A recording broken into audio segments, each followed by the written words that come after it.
Hello and welcome everyone to the PPL 2026 match review. এবং আজকেও down হার্ডে match ছিল এবং আজকে দুইটা ম্যাচ নিয়ে রিভিউ করব।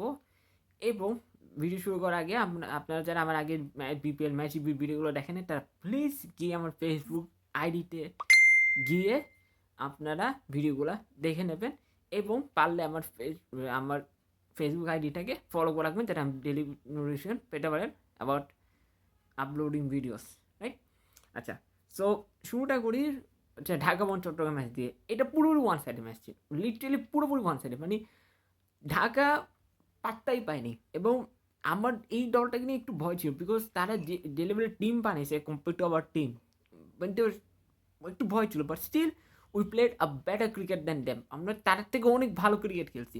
হ্যাঁ, তারা ব্যাটিং যখন করছে, বলিংয়ে তো কিছুই করতে পারে। মাঝখানে ওই সাইফুদ্দিন আননেসেসারি গ্রেশনটা জাস্ট মানে আননেসেসারি, তার একটা কোনো দরকার ছিল না।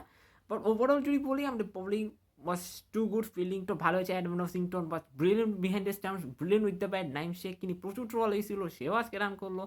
And I think Tanvir Islam আউটটা ডিজার্ভ করে, বাট করতো। বাট রজিংটন যেহেতু ভালো খেলছে, so he deserve that man of the match আর কি।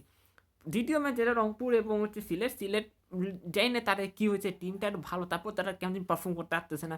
রংপুর এজ ইউজুয়াল বোলিং আজকে অসাধারণ করলো, ব্যাটিংয়ে বাউন্ডারি আর ঢাকে নিয়ে গত ম্যাচে প্রচুর ট্রল হয়েছিল। সে আজকে ম্যাচটা জিতে ছাড়লো, 16 বলে 34 রান একটা রানিংস খেলো এবং he was man of the match today. বাউন্ডারিকে আপনি ট্রল করবেন, সে আরও স্ট্রং হয়ে আসবে। ওভারঅল যদি বলি, দুইটা ম্যাচই খুব এক্সাইটিং ছিল, বাট পুরো ম্যাচটা যেহেতু ওয়ান সাইডেড ছিল, আমার থেকে ভালো লাগে নাই।